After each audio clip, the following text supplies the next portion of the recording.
Bonjour à toutes et à tous, j'espère que vous allez bien et bienvenue dans ce brief en date du 6 août 2025. Comme d'habitude, nous allons faire un petit point calendrier économique, nous ferons un point S&P 500, un point Nasdaq et nous finirons par le BTC. Si ce que nous faisons vous l'appréciez, n'hésitez pas à liker et à vous abonner et surtout à partager. Et surtout, n'hésitez pas à nous suivre sur les différents réseaux sociaux, le lien se trouve en bas de la description de la vidéo. Alors, ceci étant dit, calendrier économique. Euh, Calendrier économique, déjà, je vais revenir sur les chiffres de la semaine dernière. Donc, comme vous l'avez pu le constater, les marchés ont fait une belle jambe baissière vendredi. Donc, vendredi, les marchés. Hop, jeudi, vendredi, donc là on a eu deux belles jambes baissières. Alors cela a été dû à quoi? Bah, c'était dû notamment avec les chiffres de l'emploi américain qui sont venus un peu en deçà des attentes. Alors quand je parle des chiffres de l'emploi américain, il y a deux choses à voir. Donc il y a le NFP, donc le NFP c'est les emplois créés, et aussi on a le nombre de demandeurs d'emploi, tout simplement. Donc là, on peut voir qu'au niveau des demandeurs d'emploi, on est plutôt stable, hein. On reste aux alentours des 4%, 4,2, voilà, ça n'a pas trop varié. Mais par contre, le nombre de créations d'emplois, donc on s'attendait à 110 000 et finalement on est redevenu à 73, on est revenu avec 73 000. Ça veut dire que le nombre d'emplois créés est inférieur quasiment de 2, divisé par 2 par rapport à ce qui était attendu de la part du marché. Donc ça a fait, on va dire, une pression vendeuse sur les marchés qu'on a pu voir ici. Et de plus, il y a Trump qui a rajouté une couche au niveau des tarifs douaniers. Donc là, ici, on peut voir que la Maison Blanche a mis ça à jour le 1er août, donc il y a une semaine. Donc pile poil sur la jambe ici, hein, le 1er août. Donc là, on peut voir que, notamment pour l'Inde, le Canada, les tarifs ont été plus, on va dire, au-dessus de ce qui était attendu. Et tandis que bon, là, la bonne nouvelle qu'on avait eue la semaine dernière, c'était l'UE qui était à 15%. Donc, voilà. Donc ça fait que le marché l'a très mal pris, d'où la baisse qu'on s'est pris vendredi. Voilà, donc tarif douanier plus chiffre de l'emploi, c'est-à-dire du chiffre du NFP en deçà des attentes, fait que on s'est pris deux belles jambes haussières jeudi et vendredi. Voilà. Donc voilà. Donc, voilà où on en est et comment on explique ces jambes baissières. Maintenant, donc après le corps PCE qui était plutôt conforme aux attentes, aussi nous avons eu le discours de Powell qui dit que l'économie est encore très forte, donc il y a pas, que c'était pas la peine de baisser les taux d'intérêt, sauf que juste derrière, on se prend les chiffres du NFP qui étaient beaucoup en deçà des attentes. Donc ceci mis en face de cela fait que tout simplement, si on regarde les prévisions de baisse de taux, on peut voir qu'en septembre, on a 80%, 85% même que les taux baissent. Alors que la semaine dernière, alors si on compare tout simplement, alors que la semaine dernière, on était aux alentours, la semaine d'avant, pardon, on était aux alentours des 46%. Le 30 juillet. Le discours de Powell, ça a eu lieu quand? Le 30 juillet. Donc là, on peut voir que suite au discours de Powell, on était ici. Et suite aux chiffres du NFP qui sont revenus en deçà des tarifs douanières, là, on peut voir que les probabilités de baisse de taux ont augmenté. Ça veut dire que l'économie américaine commence à ralentir, tout simplement. Enfin, en tout cas, c'est ce que les chiffres disent. Maintenant, là, on peut rester positif en Amérique, c'est que on a, il me semble, alors c'est que je vais le trouver là ici, il me semble que nous avons un PIB qui reste fort, hein, donc PIB américain 3%, donc voilà, donc on a un produit intérieur brut qui augmente, on a une offre d'emploi qui baisse, et des tarifs douaniers qui augmentent pour certains pays. Donc, voilà. Tout ce contexte-là fait que, au jour d'aujourd'hui, la Fed envisage très fortement à 85%, donc on a baissé un petit peu, de baisser les taux au mois de septembre. Donc là, on est au mois d'août, donc au mois prochain, baisse des taux. Voilà, c'est ce que est en train de presser le marché. De plus, on aurait dû avoir une baisse des taux en décembre, et là on voit que le marché price deux baisses des taux de 2 mois consécutifs ici. Donc là la probabilité a baissé un petit peu, mais elle reste quand même assez forte.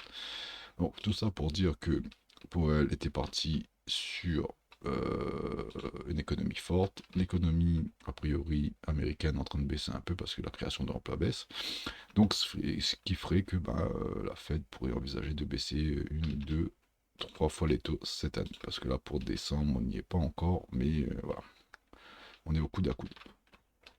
Voilà, donc tout ça est à surveiller. Et si je reviens à cette semaine, il me semble que cette semaine, il n'y a pas de data, des data économiques importantes, même pas du tout même, il me semble. Donc là, on est ici. Donc NFP, ça on a vu. Toc, toc, non, pas de data cette semaine, donc on est plutôt tranquille. Mais par contre, la semaine prochaine, on revient avec le CPI, et si on jette un petit coup d'œil sur l'inflation, on peut voir que l'inflation reste en deçà des 2% d'après Inflation. Pour elle a précisé que les tarifs douaniers impliquaient une incertitude, donc c'est pour ça qu'ils maintenaient l'inflation à 2,7. Mais quand on regarde les informations de Inflation, on peut voir que bon, en fait, l'inflation stagne, hein, tout simplement en dessous des 2%. Ce qui pourrait indiquer que éventuellement on aurait peut-être une surprise ici. Donc là on a un forecast à 2,7. Voilà, je pense que ça peut être encore mis à jour, mais je pense que ça va baisser un petit peu. Donc voilà, donc cette semaine rien, mais par contre la semaine du 12 août, très important, chiffre d'inflation, PPI, et c'est tout. Voilà, à observer. Voilà. Ceci étant dit, on passe à analyse graphique du S&P 500. Donc là on peut voir que le S&P, bon bah voilà, s'est pris une claque ici, donc on a perdu l'imbalance haussière qui était ici, on n'a pas formé d'imbalance baissière, on a eu une jambe qui est venue contrebalancer cette jambe baissière de vendredi dans la journée de lundi. Donc là ici maintenant on est venu prendre le plus bas du week-end dernier, il me semble, c'est ça. Donc là on est venu prendre un plus bas weekly ici, donc on va le noter même si ça a déjà été pris. Donc on est venu prendre une fois ce plus bas et on est venu reprendre une deuxième fois le plus bas. Donc là on a bien nettoyé au sud, on respecte l'imbalance haussière de la dernière impulsion weekly qui est ici. Donc comme j'ai dit, je redis, même si on a perdu cette imbalance ici haussière, tant qu'on tient cette imbalance baissière, pour moi, il y a possibilité de aller plus haut. Maintenant, si on regarde en hebdomadaire, on peut voir que là, le S&P a réalisé ce qu'on appelle un breaker. Alors, un breaker, c'est quoi? C'est tout simplement, ici, je trace une, ici, je mets une autre couleur, en rose par exemple. Donc là, on peut voir que le prix est venu ici une fois, deux fois, trois fois, quatre fois. Donc on est venu faire un order block. Et le fait qu'on ait breaké ce point-là, ben, ça fait que cet order block est venu breaker block. Donc là, ça implique que le prix doit aller plus haut. Donc on a breaké un niveau hyper important. Donc là, si je dessine le breaker block ici, hop, plus. Donc là, on a un breaker block positif. Donc là, on revient le travailler. Et logiquement, quand on a fait un breaker, bah, le but c'est de retravailler ce breaker ici. Donc là, impulsion, on retravaille le breaker slash FVG weekly. Et le but c'est d'aller chercher plus haut. De plus, on peut voir que on a réalisé un nouvel ATH ici. Hop, que je vais placer correctement ici. Hop, donc voilà, tout ça pour dire que ici, il y a une grosse zone où éventuellement le prix pourrait rebondir pour faire des plus hauts. D'ailleurs, on peut voir que, excusez-moi, on peut voir que là, bah, le prix, une fois qu'on a pris le plus bas ici, bah, il y a une belle réaction, tout simplement. Donc voilà, donc là pour moi, la zone d'intérêt à surveiller en weekly, c'est ici. Clairement, si on perd cette zone-là, bah là concrètement, si on perd cette zone-là, bah, on va retracer beaucoup plus bas. C'est-à-dire si on perd ici les 6000 points, bah, là on va aller retravailler plus bas. Et la prochaine impulsion doit être dans ces zones-là. ici, donc on viendra nettoyer tous ces stops là et venir se loger ici dans une imbalance. Pour le moment, on n'y est pas. On travaille ce breaker, ce FVG. Et là, pour moi, je m'attends à ce que on aille concrètement chercher un peu plus haut. Voilà. Si on regarde un retracement, on peut voir que éventuellement, on pourrait venir retravailler les 38 de Fibonacci au 5863. Voilà. Mais tant que ce niveau-là n'est pas perdu, donc les 6000, le FVG, le breaker block n'est pas perdu, pour moi, il y a une continuation haussière à voir sur le S&P 500. Pas plus de choses à dire sur le S&P 500, je propose de passer sur le Nasdaq. Donc le Nasdaq, un peu similaire, mais petite différence. Si vous vous rappelez bien, la semaine dernière, on avait vu que le Nasdaq, contrairement au S&P 500 avant de décoller, il n'avait pas pris son plus bas hebdomadaire. Donc sur cette jambe de vendredi, je pense, ici, on est venu la prendre. Hein, là. Donc là, on a nettoyé cette trendline ici, donc c'est plutôt positif. Donc là, on avait une trendline ici, je la dessine grossièrement ici. On est venu la rompre, donc on appelle cette fractale. On a fait une fractale, donc on est venu prendre tous les stops qui est ici. Voilà, et éventuellement, on pourrait continuer le nettoyage jusqu'au 22 000, pardon, 600. Donc là, pareil, pour moi, sur le Nasdaq, tant qu'on perd pas cette imbalance weekly, pareil, slash order block. Donc là, on peut voir qu'on a pareil un order block ici. On va prendre celui-là par exemple. Hop là. Non, tant qu'on perd pas ce VG slash order block, breaker block, pardon. Moi, pour moi, pareil, hein, le prix, moi je le vois aller chercher plus haut. Et là, vu qu'on est en découverte de prix, on pourrait éventuellement hop, avoir une petite expansion, comme je dis depuis quelques semaines. Hop, expansion ici, et éventuellement aller chercher déjà les 25 800 et éventuellement les 28 300. Si on retrace l'expansion de ce mouvement. D'ailleurs, ce mouvement, je pourrais même le mettre plutôt ici. Donc voilà, les 24, les 24 583, les 25 463 et éventuellement les 26 729. Donc là, ça serait pour moi des objectifs à aller chercher à moyen long terme. Qu'est-ce que je peux dire d'autre sur le S&P? Pas grand chose d'autre en fait, hein. Tant qu'on maintient cette imbalance là, pour moi, tout est ouvert pour aller chercher beaucoup plus haut. Maintenant, faut faire gaffe au contexte macroéconomique. Donc cette semaine, on est plutôt tranquille, hormis si Trump nous rajoute une petite couche sur les territoriaux. Mais sinon, voilà. Sauf mauvaise nouvelle, moi je vois qu'il y a plutôt de la continuation. Par contre, si on perd ce FVG, là, je m'attends à ce que l'on vienne, pareil, un peu comme le S&P, qu'on vienne retravailler. Alors je vais mettre un petit retracement ici. Hop, hop, retracement. Hop, ici. Donc là, je m'attends à ce qu'on vienne retravailler les 38,2 aux alentours des 21,117. Mais tant qu'on ne perd pas ce LG, voilà, on va aller chercher les expansions de Fibonacci. Ok, alors juste pour vérifier, est-ce qu'il y a un peu de volatilité sur S&P? Non, donc là on peut voir que les bonnes de Bollinger sont assez éloignées, mais par contre en daily, on voit qu'ils commencent à s'approcher pas mal, donc voilà, ce qui laisse à présager une volatilité assez forte en daily dans les jours à venir. Pas plus de choses à dire sur le Nasdaq, quand même assez similaire au S&P. Donc voilà, une balance, donc cette imbalance là je peux supprimer. Et voilà, imbalance wiki à surveiller, tant que ça tient, il n'y a pas de souci, mais si on perd cette imbalance, slash breaker block, là, il faut s'attendre à ce qu'on vienne travailler plus bas, donc là je vois cette imbalance là éventuellement. Pas plus de choses à dire sur le Nasdaq, je vous propose de finir par le BTC. Alors le BTC, hop, ici. Donc BTC, alors un peu similaire au Nasdaq et au S&P, c'est-à-dire que on a une FVG, donc là on reprend un petit peu la même config qu'ici, on va dire ça comme ceci, c'est-à-dire qu'on a une impulsion, donc là on a une impulsion, et là ici on a une balance haussière. Donc là, on voit que le BTC travaille bien cette imbalance. On a breaké ce niveau, il n'y a pas de souci.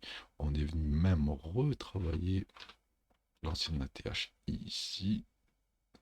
Donc là, moi c'est un peu le... Alors je vais nettoyer un petit peu le graphique. Peut-être que je vais reprendre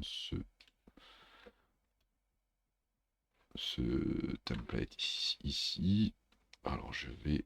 Hop, mettre ça un peu plus précisément ici. Donc là, on peut voir que tout simplement le BTC est venu retester son ancien ATH, chose que j'aime bien voir de la part de BTC. Ici, on s'était arrêté à quelques dollars du retest de l'ancien ATH, mais c'est pas grave, mais là pour le coup il l'a fait. Donc travail de l'imbalance, donc là imbalance quasiment comblée, donc là moi je peux m'attendre à ce que le BTC baisse jusqu'à encore 110 000 parce que ça permettrait de travailler l'imbalance complètement. Et là dans l'idée, quand on regarde le prix, ça serait creux sommet ascendant et on continuerait de monter tranquille. Maintenant, si on perd ce FVG, là on peut s'attendre à ce que le prix corrige beaucoup plus et qu'on vienne chercher ces plus bas ici, qu'on retravaille cet FVG. Maintenant, si on passe en daily, on peut voir que le prix il est plutôt baissier, hein, tout simplement, mais dans une balance. Donc là, on peut voir qu'on était dans un range ici, et pour le moment, on est en train de perdre ce range, hein, tout simplement. Hein. Donc on avait un range ici et ici. Et ici, je vais mettre un peu plus droit, hop, ici, et là concrètement on est en train de perdre ce range et c'est pas une très bonne nouvelle concrètement. Si on regarde en DI. Maintenant ce qui serait très positif c'est qu'on réintègre ce, ce range ici, et réintégrer ce range, ça donnerait un signal fort sur BTC. Pour le moment, on peut voir qu'en daily, on est dans cette imbalance baissière. Le but, ça serait de s'affranchir de cette imbalance baissière pour pouvoir retrouver du jus pour aller plus haut. Le point positif sur les crypto-monnaies, notamment BTC, c'est que la pression monétaire des stablecoins continue hein, en fait. Hein. Donc là, on est là, on est en mensuel. Donc là, on peut voir que depuis mars 2024, ça continue de monter. Donc mois dernier, entre juin et juillet, on a pris facilement encore 2-3 milliards, etc., etc. Donc là, on voit que sur les crypto-monnaies, on continue d'injecter de l'argent. Hein, tout simplement, on voit là, on injecte de l'argent. Donc là, cet argent se retrouve la plupart du temps dans BTC. Donc ici, dans BTC, c'est la plus, on va dire, la crypto-monnaie la plus connue, ayant le plus fort market cap. Et surtout, j'ai fait une vidéo là-dessus, ça va sur Ethereum. On peut voir que Ethereum, dernièrement, a eu un push aussi assez conséquent. Donc voilà, donc peut-être que cet argent qui a pris même va un peu plus dans Ethereum maintenant. Mais en tout cas, ce qui est positif, c'est que l'impression monétaire des stablecoins continue sur BTC, enfin sur les crypto-monnaies de manière générale. Ça veut dire que voilà, moi je pense que le BTC a encore un peu de force pour aller chercher un peu plus haut. Et surtout, on voit que là, il a toujours pas perdu ses 38,2. Donc ça me laisse à penser que voilà, il y aurait éventuellement encore une jambe haussière sur BTC. Alors, quand on regarde le rallye depuis, donc là on est depuis qu'on regarde le rallye, donc je me souviens quand BTC était à 15 dollars en 2023, 15 000 dollars pardon, en 2023 ici, 22 même 2023, 2022. Là le BTC a déjà fait quasiment 7 fois 6, 7. Donc là, il faudra être très attentif. Donc là, si le BTC se lance, ce que le prix semble dire, se lance dans une nouvelle jambe haussière, une nouvelle attaque haussière, il faudra être hyper vigilant parce que je me dis que éventuellement, ça fait tellement longtemps qu'on est haussier que éventuellement peut-être qu'on va commencer à trouver un top dans ces zones-là et qu'on va commencer peut-être à retracer gentiment. Mais quand on regarde l'impression de stablecoin, quand on regarde l'action de prix, je me dis bon, le BTC a encore un peu dû. Si on jette un petit coup d'œil sur les ETF hein, pour voir les entrées-sorties, donc là on peut voir que il y a eu beaucoup d'inflows sur le BTC. Donc là il y a des outflows qui commencent à se dessiner, c'est pour ça que le prix stagne un peu à mon avis. Surtout là, vu le rallye qu'on a eu, alors, quand regardez, enfin, les investisseurs ont commencé à injecter pas mal d'inflow sur BTC depuis que le prix était aux alentours des 84 000. Là, on est aux alentours des 120 000, etc. Bah, c'est normal qu'ici, on prenne un peu de bénéfice, qu'il y ait des outflows. Donc, pour moi, rien de très, comment dire, qui fait peur, on va dire ça comme ça. Pour moi, il y a encore du jus pour aller chercher sur le BTC. Donc voilà, je sais pas plus, je m'arrête là sur BTC. J'espère que cela vous a plu et je vous dis une bonne semaine de trading à vous et je vous dis à la